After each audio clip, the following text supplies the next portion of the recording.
नमस्कार दोस्तों, स्वागत है आप सभी साथियों का एक स्मार्ट स्टडी पर। साथियों, रेलवे एलपी का पेपर चल रहा है। अभी इसके बाद जेई का, आरपीएफ एसआई, टेक्नीशियन, एनटीपीसी का पेपर आपका होने वाला है। आज के इस वीडियो में आपके रेलवे एग्जाम्स के लिए बहुत ही important, most expected general science के क्वेश्चंस लेकर आए हैं। 65 क्वेश्चंस इस क्लास में रहने वाले हैं आज, जो कि बहुत ही इंपॉर्टेंट है, डायरेक्ट आपसे आपके पेपर में पूछे जाएंगे। तो ये क्लास आपको आज कंप्लीट देखना है, क्योंकि ये क्वेश्चन साथियों बहुत ही इंपॉर्टेंट है। चलिए बिना देरी किए हुए क्लास को शुरू करते हैं, देखते हैं क्वेश्चंस। देखिए, तो पहला क्वेश्चन है, निम्नलिखित में से किसका संश्लेषण यकृत द्वारा किया जा सकता है? ये जो विटामिन आप देख रहे हैं, इनमें से वो कौन सा विटामिन है जिसका संश्लेषण यकृत के द्वारा किया जा सकता है? बहुत ही अच्छा क्वेश्चन है साथियों। क्वेश्चन थोड़ा मिस टाइप हो गया है। देखिए, क्वेश्चन ऐसा होना था कि किस संश्लेषण, देखिए किसका संश्लेषण, इनमें से कौन से विटामिन का संश्लेषण यकृत द्वारा नहीं किया जा सकता, नहीं किया जा सकता है ना, नहीं किया जा सकता, याद रखना। तो देखिए, विटामिन ए यकृत में संश्लेषित होता है, विटामिन डी भी यकृत में संश्लेषित होता है, विटामिन के भी यकृत के द्वारा संश्लेषित किया जा सकता है। लेकिन विटामिन ई जो है ना, विटामिन ई यकृत के द्वारा नहीं संश्लेषित किया जा सकता, याद रखना। विटामिन ई जो है केवल प्रकाश संश्लेषण जीवों द्वारा संश्लेषित किया जा सकता है, ये आपको याद रखना है। तो यहाँ पे थोड़ा टाइप मिस हो गया था, याद रखना। तो करेक्ट आएगा ऑप्शन नंबर बी। ठीक है, चलिए नेक्स्ट क्वेश्चन देखते हैं। पके हुए अंगूरों में क्या होता है? भाई, पका हुआ जो अंगूर होता है उसमें क्या होता है? देखिए, पके हुए अंगूरों में क्या होता है, याद रखना। करेक्ट आएगा fructose. Option number A correct आएगा फ्रुक्टोज, आपको याद रखना है। यहाँ आगे देखिए, रेयॉन किससे बनाया जाता है? बहुत इंपॉर्टेंट क्वेश्चन है, याद रखिए। रेयॉन जो होता है ना, ये सेल्यूलोज का बना होता है, सेल्यूलोज से इसको बनाया जाता है। आगे देखिए, नेक्स्ट क्वेश्चन है, देखिएगा, ग्लूकोज और फ्रुक्टोज किस एंजाइम की उपस्थिति में अल्कोहल में परिवर्तित होते हैं? देखिए, ग्लूकोज और फ्रुक्टोज जो होते हैं वो किस एंजाइम की उपस्थिति में अल्कोहल में परिवर्तित होते हैं? तो भाई याद रखना, जाइमेस की उपस्थिति में। Option number D, zymase. विलुप्त प्राणियों के अध्ययन को क्या कहते हैं? काफी इंपॉर्टेंट क्वेश्चन है। विलुप्त प्राणियों के अध्ययन को हम बोलते हैं पेलियोंटोलॉजी। राइट आएगा ऑप्शन नंबर डी, पेलियोंटोलॉजी। नींद न आने के लिए प्रयुक्त डॉक्टरी शब्द कौन सा है? नींद न आने के लिए जो प्रयुक्त किया जाता है डॉक्टरी शब्द, वो क्या होता है? तो राइट होगा इंसोमिनिया, ऑप्शन नंबर बी। आगे देखिए, यक्ष्मा रोग पैदा करने वाला कारक कौन सा है? भाई, इनमें से कौन सा बैक्टीरिया है जो यक्ष्मा रोग को पैदा करता है, यह आपको बताना है। तो करेक्ट आएगा ऑप्शन नंबर ए, माइकोबैक्टीरियम। आगे देखिए, मनुष्य की लार में पाया जाने वाला एंजाइम कौन सा होता है? तो मनुष्य के लार में पाया जाने वाला एंजाइम, एक तो आपका टाइलिन होता है, टाइलिन, और टाइलिन ऑप्शन में नहीं है तो एमाइलेज होगा, amylase. Option number C correct answer हो जाएगा, याद रखिए। नेक्स्ट है, रेडियो इम्यूनो एसे एक चिकित्सा है जिसका प्रयोग किया जाता है किसके लिए? तो रेडियो इम्यूनो एसे जो है ना, RIA, ये एक चिकित्सा पद्धति है और इसका प्रयोग कहाँ किया जाता है? ऑप्शन नंबर डी, रुधिर के नमूनों में मौजूद प्रतिरक्षियों और हार्मोनों का पता लगाने के लिए। ठीक है, आगे देखिए, निम्नलिखित में से कौन सा सेट स्तनपायी वर्ग से संबंधित है? यानी इनमें से कौन सा जोड़ा है जिसमें सभी प्राणी स्तनधारी हैं? तो ऑप्शन नंबर डी में व्हेल भी है, चमगादड़ भी है, कंगारू और दरियाई घोड़ा, ये चारों आपका क्या है? स्तनपायी है। तो ऑप्शन नंबर डी करेक्ट होगा। आगे देखिए, सभी सूक्ष्म जीवों में सबसे अधिक अनुकूलनशील और विविधतापूर्ण क्या होता है? तो भाई, सभी सूक्ष्म जीवों में सबसे अधिक अनुकूलनशील और विविधतापूर्ण क्या होता है? याद रखिएगा, वायरस होता है। Option number A. वायुमंडल में पाई जाने वाली नाइट्रोजन, ये किस प्रकार प्रयोग में आती है? तो वायुमंडल में पाई जाने वाली जो नाइट्रोजन गैस होती है, इसको सूक्ष्म जीवों के माध्यम से प्रयोग किया जाता है। करेक्ट आएगा ऑप्शन नंबर डी, सूक्ष्म जीवों के माध्यम से प्रयोग किया जाता है। जिस बीमारी में रक्त में शर्करा का स्तर बढ़ जाता है उसका नाम क्या है? देखिए, जिस बीमारी में रक्त में शर्करा का स्तर बढ़ जाता है उसको डायबिटीज मेलिटस कहा जाता है साथियों। राइट है option number A, diabetes mellitus. आगे देखिए, अगला क्वेश्चन है, निम्नलिखित में से कौन सा रोग है जो मच्छर बाहित नहीं है? यानी इनमें से कौन सा रोग है जो मच्छर के काटने से नहीं होता है? तो डेंगू, फाइलेरियासिस, मलेरिया सभी मच्छर जनित रोग है, लेकिन स्लीपिंग सिकनेस ये मच्छर नहीं, मक्खी के द्वारा होता है। निम्नलिखित में से कौन सा एक किसी भी पाचक एंजाइम का स्रावन नहीं करता है? तो इनमें से कौन एक किसी भी पाचक एंजाइम का स्रावन नहीं करता है? यकृत करता है, लाला ग्रंथियां करता है, अग्नाशय भी करता है, लेकिन शुद्रांत की ग्रंथियां नहीं करता है। ऑप्शन नंबर सी।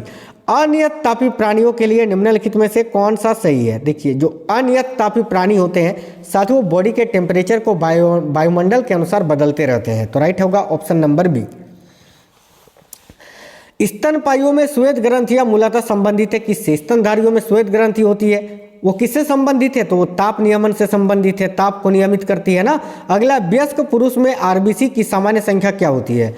तो देखिए, वयस्क पुरुष में आरबीसी की जो सामान्य संख्या होती है वो होती है 5 मिलियन। Option number B. पक्षियों में प्राय एक ही होता है, क्या एक ही होता है भाई पक्षियों में? तो देखो, पक्षियों में प्राय एक ही होता है अंडाशय, याद रखना ऑप्शन नंबर डी। हमारी छोड़ी हुई सांस की हवा में कार्बन डाइऑक्साइड की मात्रा लगभग कितनी होती है? बड़ा इंपॉर्टेंट क्वेश्चन है। हमारी छोड़ी हुई सांस की हवा में कार्बन डाइऑक्साइड की जो मात्रा होती है वो होती है लगभग 4%, याद रखना ऑप्शन नंबर ए। किसी वृक्ष को अधिकतम हानि कैसे पहुंचती है? वेरी वेरी इंपॉर्टेंट क्वेश्चन है, याद रखिए। किसी वृक्ष को अधिकतम हानि कैसे पहुंचती है? जब उसकी सभी पत्तियों का नाश होता है, ऑप्शन नंबर बी। अगला है, क्लोरोफिल का खनिज घटक क्या होता है? सिंपल क्वेश्चन है, आप बोलोगे सर मैग्नीशियम होता है। चलिए आगे देखिए, नेक्स्ट है, खट्टे स्वाद के लिए कोशिकाएं जिह्वा के किस भाग में होती है? तो हमारी जीभ का वो कौन सा भाग है जहां से खट्टे स्वाद का अनुभव होता है? देखिए, राइट होगा पार्श्व भाग से।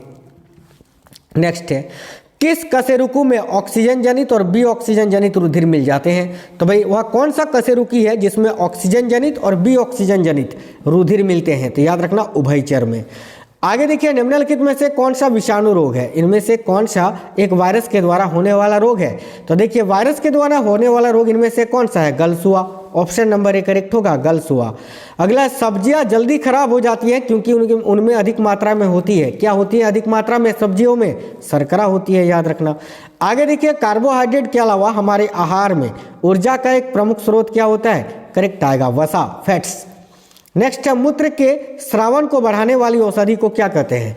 देखिए, मूत्र के स्रावन को बढ़ाने वाली जो औषधि होती है उसको डायूरेटिक बोलते हैं साथियों, डायूरेटिक। जानवरों की एक जाति द्वारा उसी जाति के अन्य सदस्यों को आकर्षित करने के लिए मोचित किया जाने वाला रासायनिक द्रव्य क्या है? बहुत इंपॉर्टेंट क्वेश्चन है, देखिएगा। जानवरों की एक जाति द्वारा उसी जाति के अन्य सदस्यों को आकर्षित करने के लिए मोचित किया जाने वाला जो रासायनिक द्रव्य है वो क्या है? तो फेरोमोन होता है, याद रखना फेरोमोन। अन्न एक समृद्ध स्रोत होते हैं किसके? तो भाई देखिए, अन्न एक समृद्ध स्रोत होते हैं किसके? तो स्टार्च के।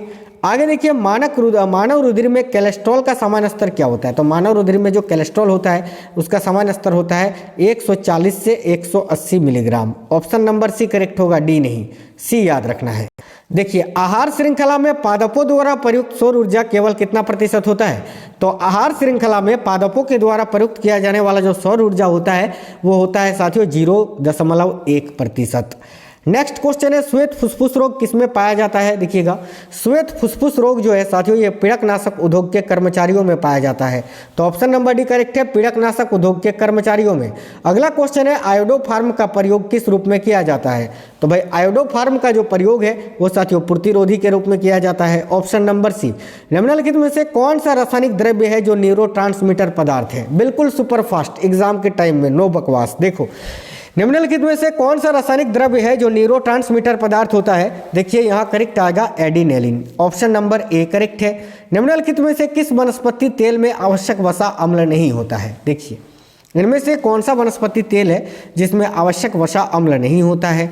तो भाई नारियल के तेल में वसा अम्ल नहीं होगा, ऑप्शन नंबर सी करेक्ट है। आलू की आंखें उपयोगी होती हैं किसके लिए? तो आलू का जो आंख होता है वो साथियों किसके लिए उपयोगी होती है? याद रखिए, कायिक प्रबंधन के लिए। Option number D correct answer है। निम्नलिखित में से कौन सा घटक है जो मूत्र का अपसामान्य घटक है? तो भाई मूत्र का अपसामान्य घटक क्या होता है? कीटोन निकाय। Option number D correct answer होगा। टेस्ट ट्यूब बेबी का अर्थ क्या है? देखिए, बड़ा ही इंपॉर्टेंट क्वेश्चन है। तो भाई टेस्ट ट्यूब बेबी का अर्थ क्या है? तो पात्र निषेचन और फिर गर्भाशय में प्रतिरोपण, याद रखना। आगे देखिए, किस पदार्थ का या किसी पदार्थ का निवेश जीवित देह या जीवित जीव में कर देने पर वह प्रतिरक्षियों के उत्पादन को प्रेरित करता है, उसे क्या कहते हैं? देखिए, बहुत ही अच्छा क्वेश्चन है। तो भाई किसी पदार्थ का निवेश किसी जीवित जीव में कर देने पर वह प्रतिरक्षियों के उत्पादन को प्रेरित करता है, इसको क्या बोलते हैं? तो इसको हम बोलते हैं प्रतिजन यानी एंटीजन बोलते हैं। आगे देखिए, समुद्र रोग यानी सी सिकनेस जहाज की गति के किस पर प्रभाव के कारण होता है? तो याद रखना उदर के। ऑप्शन नंबर बी सी माफ करना, उदर पर।